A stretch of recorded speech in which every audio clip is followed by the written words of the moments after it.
Eu sou Rose Sampaio, professora de língua portuguesa, também gestora do Só Concursos e Afins, um curso diferente porque nós apostamos em vocês, em você de casa, nos meus alunos daqui presentes.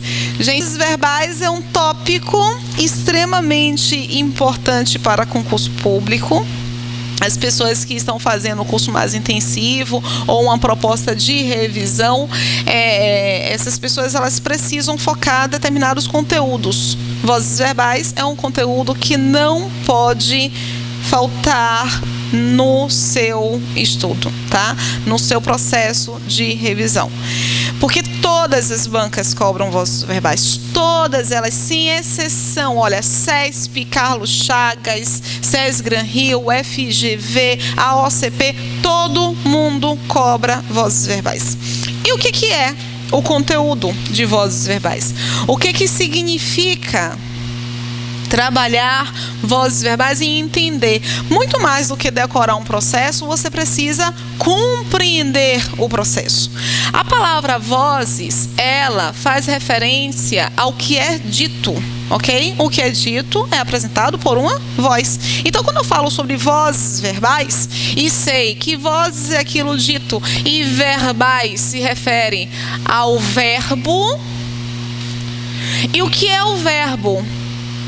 Qual é o conceito de verbo? Verbo é aquela classe gramatical que passa para nós uma informação. Então, vozes verbais é a informação dita, é a informação apresentada. E nós, no nosso processo de comunicação, nós nos dividimos da seguinte forma: nós apresentamos a informação. Sem informação nós não temos como nos comunicar. Alguém se comunica sem informação? O tempo inteiro nós estamos apresentando para o outro informações. Então o verbo é esta classe que fica sob esta responsabilidade aqui. E encontramos a coisa sobre a qual se informa algo que eu chamo exatamente de sujeito. O que é sujeito? Sujeito é o elemento sobre o qual eu informo algo.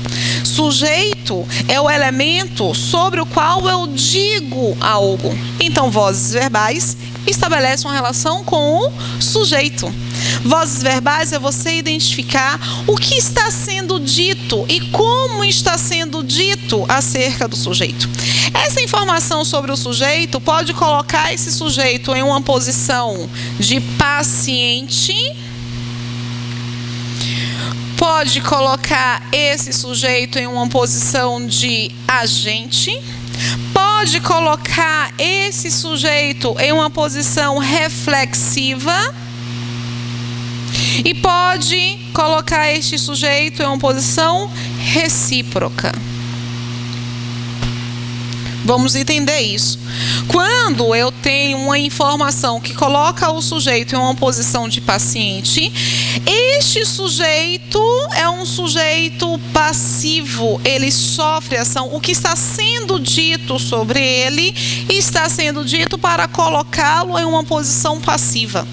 Quando o que está sendo dito coloca esse sujeito em uma posição ativa, ele está sendo colocado como um agente da ação e por isso é uma voz ativa. Vejam, voz em que o sujeito é paciente é uma voz passiva. Voz em que o sujeito é um agente é uma voz ativa. Voz em que o sujeito é reflexivo é uma voz reflexiva. Voz em que o sujeito tem uma situação recíproca, colocar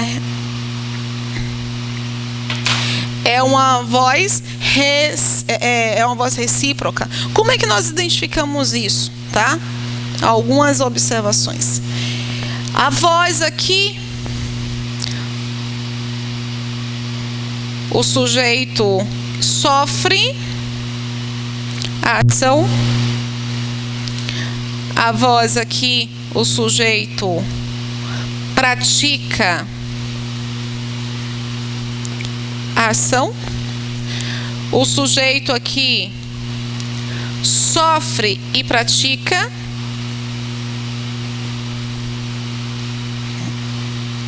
a ação.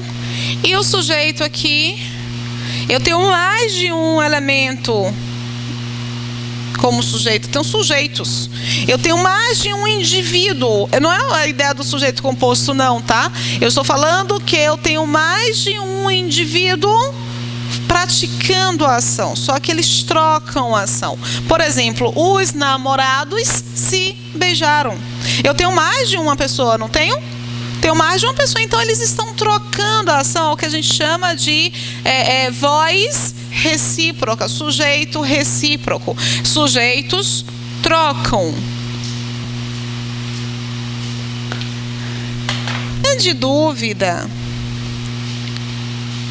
relacionada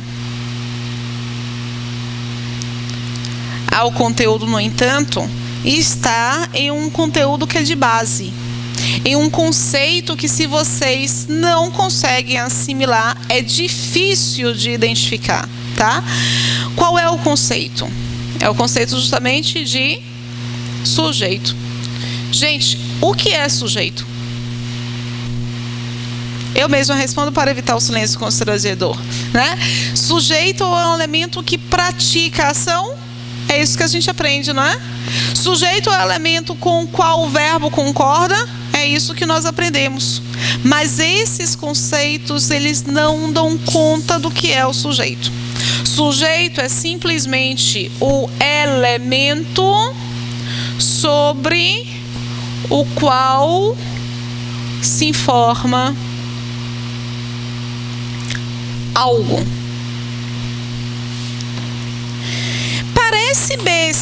Parece besta, né? Parece que é a mesma coisa de dizer que o sujeito é o elemento com o qual o verbo concorda, que o sujeito é o elemento que pratica a ação. O grande problema é que nas vozes verbais, olha, informação sobre o sujeito, o relacionamento com o sujeito nem sempre é com aquele sujeito que pratica uma ação. Eu tenho 4 tipos de sujeito.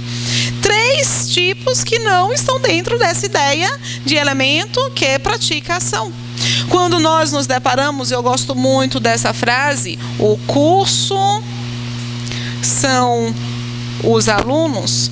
Em vários momentos do nosso curso de português eu trabalho com esta frase aqui. Eu gosto dessa frase porque, no ímpeto da emoção, o aluno, toda vez que eu a apresento, diz que os sujeitos são os alunos, porque é o elemento com o qual o verbo está concordando. Mas aí eu pergunto para vocês, seguindo este conceito aqui, qual é a informação e sobre quem essa informação está sendo dada? Eu estou dando informação sobre o curso. E não é complexo de perceber isso. Só que para perceber isso, nós temos que perceber que o sujeito, todo mundo, o pessoal de casa também, ó, o que é sujeito? Elemento sobre o qual se informa algo. E é simples, a gente consegue identificar que a minha informação é essa aqui e eu estou informando algo sobre o curso. Na nossa aula de concordância, por exemplo, nós trabalhamos com isso. Nós identificamos que às vezes o verbo ser não concorda com o sujeito, pode concordar com o predicativo. Este verbo ser aqui é um verbo de ligação. Esta aqui é a nossa informação. Toda informação é chamada de predicado. E este aqui é o sujeito. Aí nos deparamos com a outra problemática conceitual que dificulta um pouquinho o nosso olhar acerca das vozes verbais. Eu pergunto para vocês, esse elemento, sujeito, o curso, ele é agente, ele é paciente, ele é recíproco, reflexivo, o que que ele é?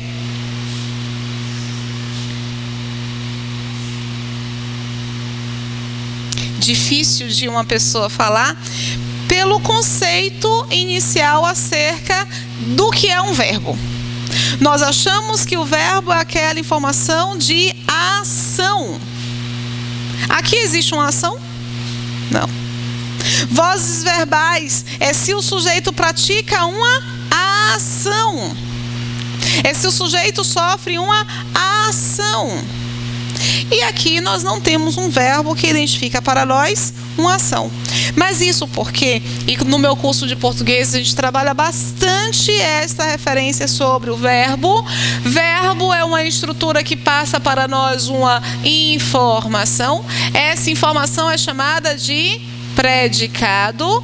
E os valores semânticos que o verbo pode passar para nós são: ele pode dar uma ideia de ação, belezinha, nós sabemos isso, mas ele pode também dar uma ideia de acontecimento. Alguém pratica um acontecimento? Não. Aí ele pode dar uma ideia de posse. Alguém pratica uma posse? Não. Ele pode dar uma ideia de fenômeno natural e ele pode dar para nós uma ideia de estado. Coloquei em uma outra cor porque toda vez que a minha informação for de estado, o meu verbo é chamado de verbo de ligação. E esta informação é chamada de informação nominal. Ou seja, meu predicado, quando o verbo passa a um estado, é um predicado nominal. E o meu verbo é um verbo de ligação. Deu para entender direitinho? Encontro estas 4 informações, esses 4 tipos de informações que vão dar para mim uma ideia verbal. Se eu tenho ação, acontecimento, posse, fenômeno natural, eu tenho um predicado verbal. E aí sim, meu verbo vai ser classificado como transitivo ou intransitivo. Porque quando dá a ideia de estado, ele é um verbo de ligação. Um detalhe importantíssimo. Todo verbo de ligação apresenta um sujeito ativo. Rosa, mas sujeito ativo não é aquele que pratica ação e aí eu não tenho ação. Mas é porque nós limitamos o olhar. Vozes verbais é para identificar. A diferenciação básica é o sujeito sofre ação. Se sofre ação é voz passiva. Se for outro tipo de informação, se for um acontecimento, se for um estado, eu tenho um sujeito que é chamado de sujeito ativo mesmo. Eu não vou ter diferenciação, tá? Eu encontro primeira questão que nos deixa meio aflitos é justamente a questão relacionada ao verbo de ligação. O que eu falei, o que eu acabei de falar? Nenhum verbo de ligação tem sujeito paciente. Todo verbo de ligação tem sujeito o quê? Agente, sujeito ativo. Eu tenho, portanto, voz ativa. Isso porque, gente, olha que coisa bacana. Olha que coisa, eu acho isso lindo. Isso que eu vou falar para vocês, eu acho realmente lindo, tá? Sujeito paciente.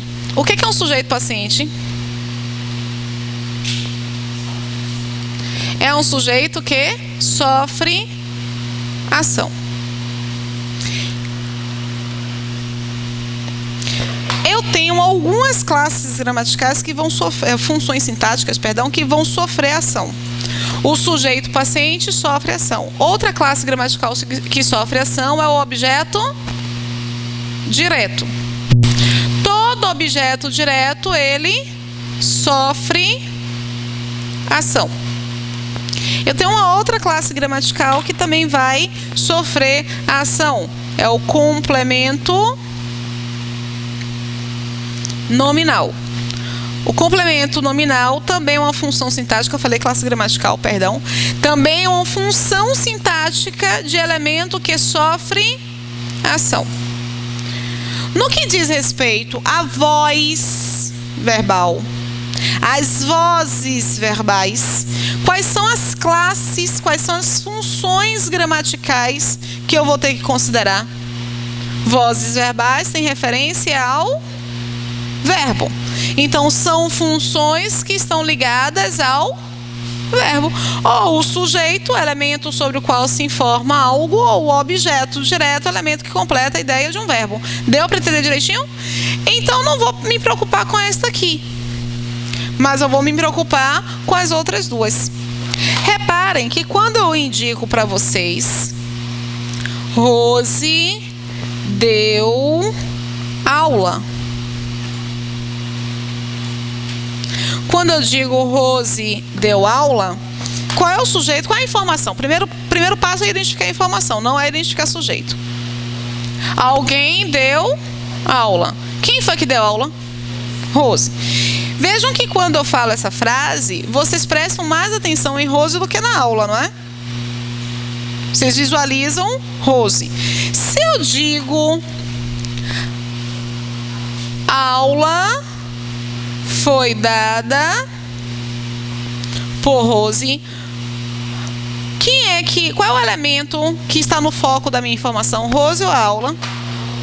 Quando você fecha o olho, você consegue perceber que o foco não é Rose, que o foco é a aula, tá? Então, o que é sujeito? Elemento sobre o qual se informa algo. Eu estou informando algo aqui sobre Rose. Rose é o sujeito. E aqui eu estou informando algo sobre a aula. É a mesma informação, mas o foco é diferente, tá? E se essas informações se comportam de forma diferente, elas são diferentes. Eu tenho uma aula, portanto, como sujeito. Rose, eu tenho também um sujeito. E aí, pessoas, o foi dada por Rose é uma informação sobre um sujeito que está praticando ou sofrendo a ação. Pratica ou sofre? Sofre a ação. A aula está praticando a ação de dar? Não, ela está sofrendo a ação. Por conseguinte, como é que eu posso identificar esse sujeito? É um sujeito paciente. Mas este cenário aqui só foi possível por quê? Porque uma frase em que o verbo dar, olha, quem dá uma coisa. Todas as vezes que um verbo solicitar coisa, animada ou inanimada, algo ou alguém, é porque este verbo está pedindo um complemento verbal. Todo complemento verbal é chamado de objeto. Como eu não tenho preposição, meu objeto é um objeto direto. Deu para entender direitinho? Qual é o objeto direto? Aqui vai ser o termo aula, objeto direto. E o que é que nós falamos sobre o objeto direto? Todo objeto direto sofre ação. Por conseguinte, somente um verbo que pede objeto direto, ou seja, somente um verbo transitivo direto, ou aquele transitivo direto e indireto, que pede objeto direto e objeto indireto, mas o foco é o objeto direto. Somente um verbo que pede objeto direto pode mudar para a voz passiva. Deu para entender isso? Eu só tenho condições de ter uma voz passiva se eu encontrar um verbo transitivo direto, porque é ele que possibilita a existência de um elemento que sofre a ação. Deu para entender, gente? FCC, por exemplo, cobra do candidato qual é a alternativa que apresenta, qual é a única alternativa que apresenta possibilidade de mudança para a voz passiva. Vocês vão olhar só o verbo, não precisam nem ler a frase toda. Vocês vão olhar o verbo, classificar o verbo se ele é transitivo ou intransitivo e identificar que aquele que é verbo transitivo direto pode mudar. Se ele for verbo de ligação, ele pode mudar? Porque um verbo de ligação não tem um objeto direto. Se for um verbo intransitivo, pode mudar? Não, porque um verbo intransitivo não tem objeto direto. A única que vai poder mudar é justamente aquela que tem um verbo transitivo direto. Deu para entender? Bacaninha? Vamos lá continuar. Mediante a tudo isso que nós apresentamos, eu gostaria de saber de vocês se na frase o garoto apanhou do joguinho.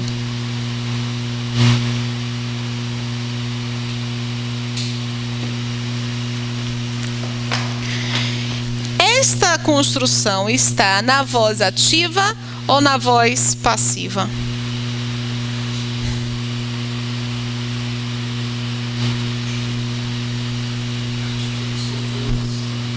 Bom, eu estava esperando, ansiosa, para que houvesse na sala alguém que dissesse que ele sofreu ação. Porque é isso que a gente pensa mesmo.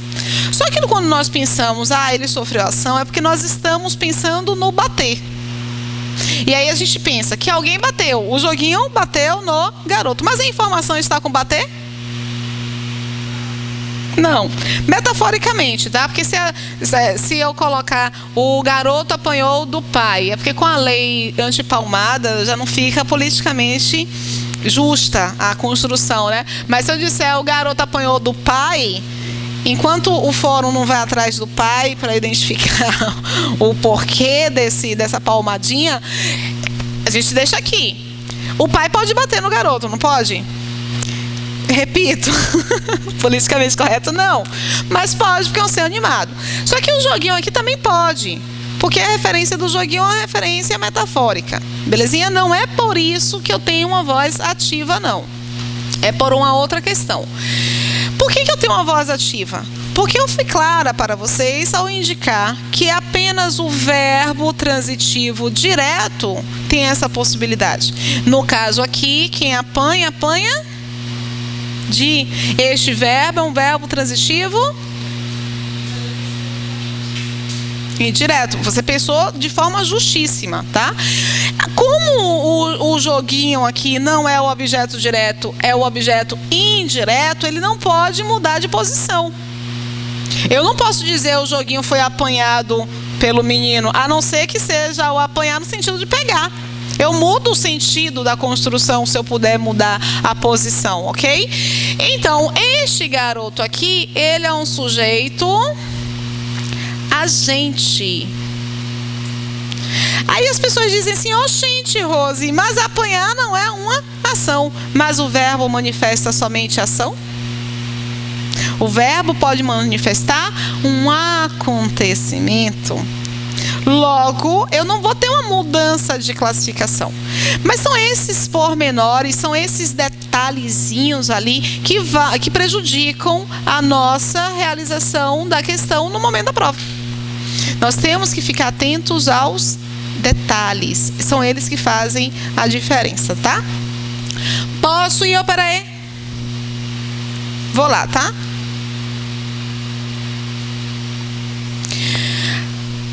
Nesse quadrinho, vocês têm a apresentação dos tipos de vozes verbais. Eu tenho, como eu falei para vocês, a voz ativa, a voz passiva, a voz reflexiva e a voz recíproca. O que é a voz ativa? Já conversamos. O sujeito é o agente da voz verbal. Mas temos que colocar na cabeça que esta ação aqui nem sempre é ação. Eu posso ter acontecimento, eu posso ter ideia de posse, eu posso ter inclusive um verbo de ligação. A voz passiva é quando o meu sujeito ele sofre a ação. Nós vamos ter dois tipos de voz passiva. Quais são eles? Uma voz passiva chamada de analítica e uma voz passiva chamada de sintética. Gente, observação bem grande aqui.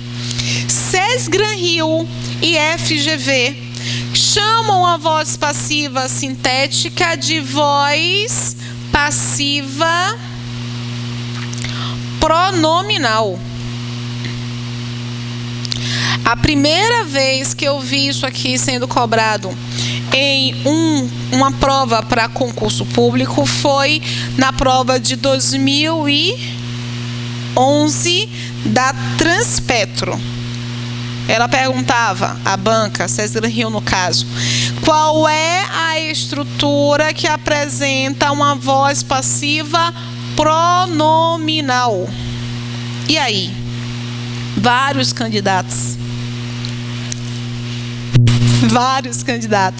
erraram porque não sabiam que diabo era voz passiva pronominal. Por que ela é chamada de voz passiva pronominal? Porque ela apresenta para nós a a estrutura si, que é chamada de partícula apassivadora ou pronome apassivador. Se eu tenho voz passiva, o que nós falamos no slide anterior sobre a voz passiva? A voz passiva, ela acontece com verbos transitivos diretos. Porque eu preciso de um elemento que sofra ação verbal, ok?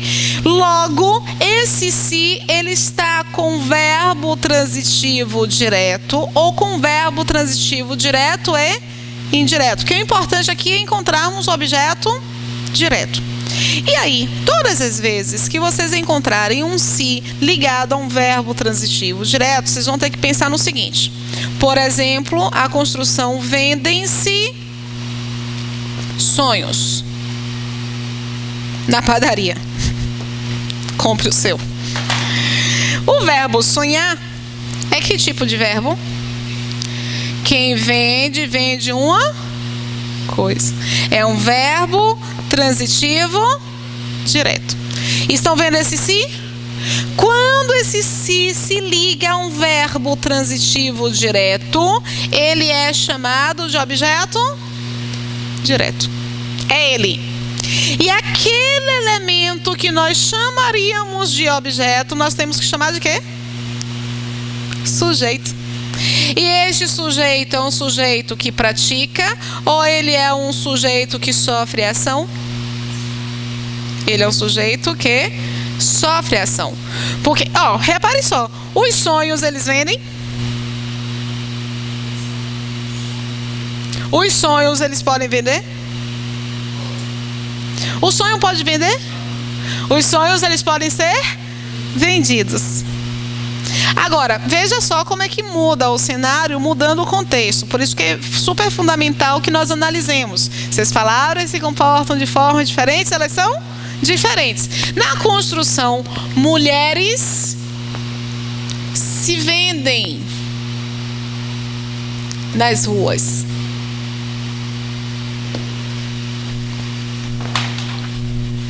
Bom, quem vende, vende uma coisa ou alguém. Eu tenho esse si que se relaciona com o verbo vender, que é um verbo transitivo direto. Só vou retificar porque eu falei o toda vez. Toda vez não é que ele seja um pronome passivador, é porque toda vez ele é um objeto, tá? Toda vez que o si se relaciona com o verbo transitivo direto, o que ele é? O objeto direto. Isso aqui serve para todas as bancas com exceção do CESP, mas eu vou explicar para vocês, eu tenho que explicar para vocês porque que no CESP não se casa. Mulheres seria aqui o elemento na posição de objeto, não seria? Só que mulheres apenas sofrem ação ou também praticam ação? Elas sofrem e praticam a ação.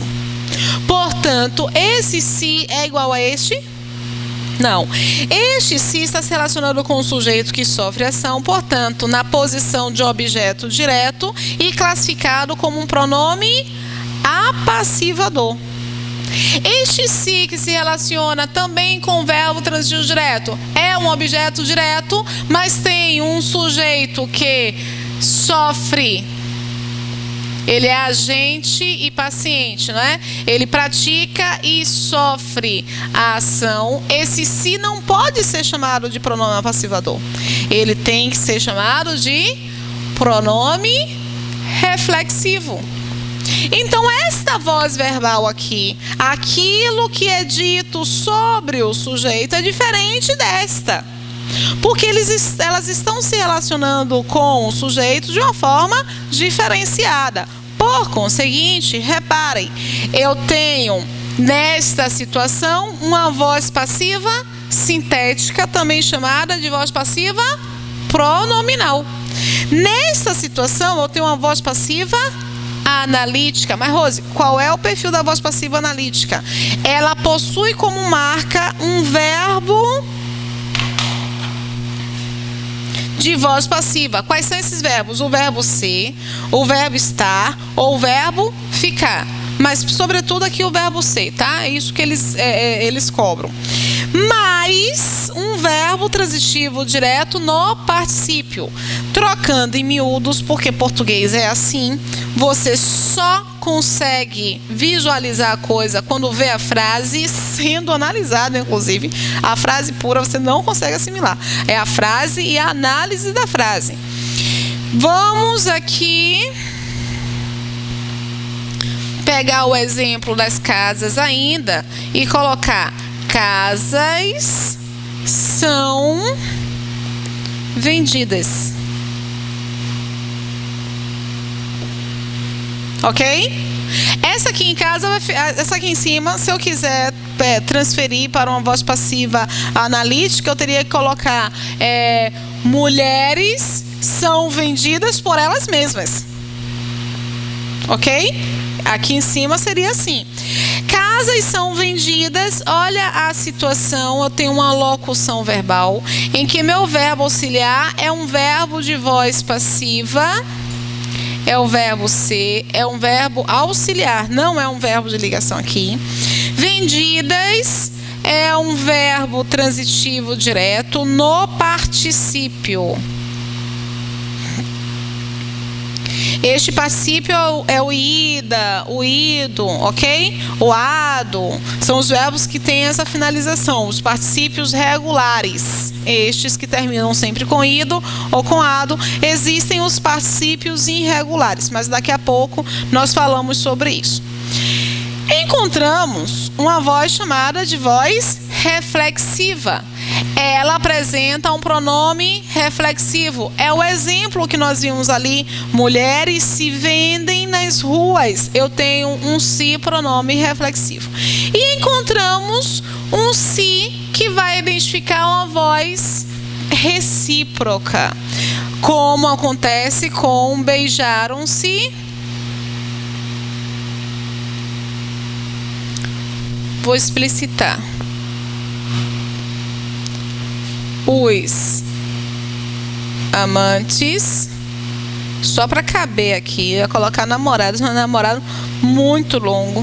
Os amantes beijaram-se. Esse se está apontando para a ideia dos amantes. Eu tenho mais de um. Então, eles estão trocando a ação, tá?